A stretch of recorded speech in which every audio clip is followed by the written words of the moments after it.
Hello दोस्तों, स्वागत है आपका हमारी हिंदी की क्लासेस में।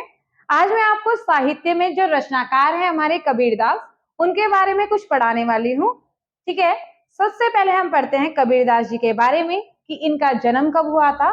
तो हमारा जो कबीरदास जी के बारे में जन्म की बात करते हैं तो 1398 में वाराणसी के लहरतारा में इनका जन्म हुआ था।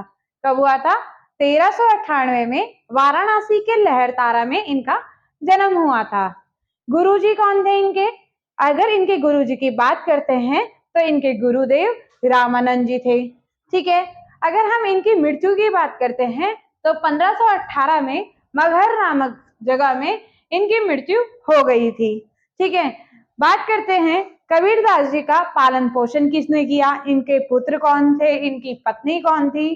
ठीक है, और गुरुदेव तो आपको मैंने अभी बताया ही है। ठीक है, तो कबीरदास जी जब छोटे थे तो उनके जो माता पिता थे वो उसी जन्म देते ही चल बसे। तो ये जो इनका पालन पोषण किया नीरू व नीमा ने किया था। तो हम पालन करता किसे कहेंगे? नीरू व नीमा को। ठीक है, गुरु की बात करते हैं। जो गुरु से शिक्षा मिली है वो रामानंद जी द्वारा इन्हें शिक्षा दी गई है। ठीक है, अब इनकी जो शादी हुई थी वो लोही नामक लोही इनकी पत्नी थी जिनसे इनकी शादी हुई थी, और इनके पुत्र कमाल। ठीक है, जो इनके पुत्र का नाम था वो कमाल था। ठीक है, अगर हम इनकी भाषा देखते हैं तो मैं इसके बारे में भाषा के बारे में अभी बताती हूँ। अभी आप इसका स्क्रीनशॉट ले लीजिए। ठीक है, उसके बाद मैं आपको आगे पढ़ाती हूँ।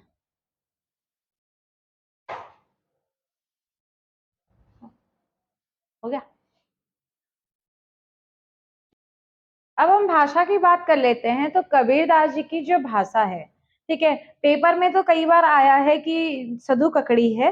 तो हम और चीज देख लेते हैं किसने क्या कहा है। जैसे हमारा रामचंद्र शुक्ल जी ने बताया है कि जो कबीरदास जी की भाषा है वो क्या है? सधु ककड़ी है।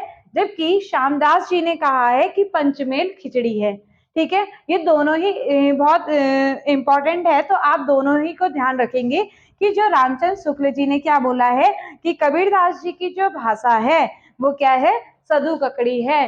जबकि श्याम सुंदर दास जी ने कहा है कि पंचमेल खिचड़ी है। ठीक है, आगे पढ़ते हैं कि हजारी प्रसाद द्विवेदी जी ने कबीरदास जी को क्या कहा है। तो हजारी प्रसाद द्विवेदी जी ने कबीरदास जी को वाणी का डिटेक्टर कहा है। ठीक है, ये भी पेपर में आया है। ठीक है, अब पूछा जाता है कि ये कौन से संप्रदाय के हैं या कौन से किस चीज के प्रवर्तक हैं। तो प्रवर्तक हमारे निर्गुण संप्रदाय के हैं। ठीक है, अगर हम इसे दोबारा से रिवाइज कर लेते हैं कि कबीरदास जी की भाषा क्या है, हमारी सधु ककड़ी है। किसने कहा? रामचंद्र शुक्ल जी ने। अगर बात करते हैं कि जो पंचमेल खिचड़ी है वो किसने क्या कहा है? श्याम सुंदर दास जी ने कहा है। ठीक है, किसके प्रवर्तक रहे हैं? निर्गुण संप्रदाय के प्रवर्तक रहे हैं। आगे हजारी प्रसाद द्विवेदी जी ने कबीरदास जी को क्या कहा? वाणी का डिटेक्टर कहा है। ठीक है, उसके बाद बात करते हैं कि इन्होंने कौन से ग्रंथ की रचना की है। तो अगर हम बात करते हैं कबीरदास जी के ग्रंथ के बारे में तो इन्होंने एक रचना की है जिसका नाम है बीजक।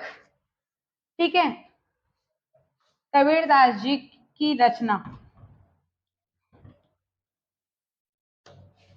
रचना की बात करते हैं। ठीक है,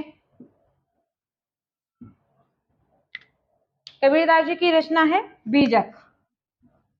ठीक है, बीजक के हमारे क्या है? 3 भाग हैं।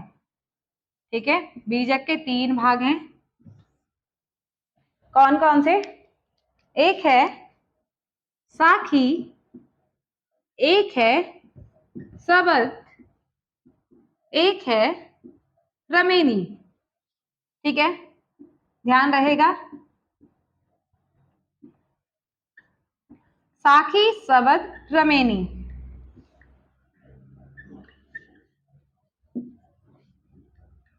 ठीक है, कबीरदास की रचना कौन सी है? बीजक है।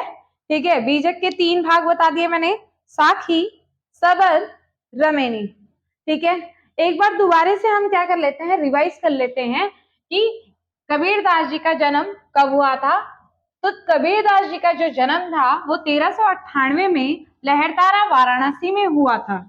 ठीक है, इतना आया समझ में? ठीक है, इनकी मृत्यु कब हुई थी? तो इनकी मृत्यु हमारी मगहर में हुई थी। ठीक है, इनका पालन पोषण किसने किया था?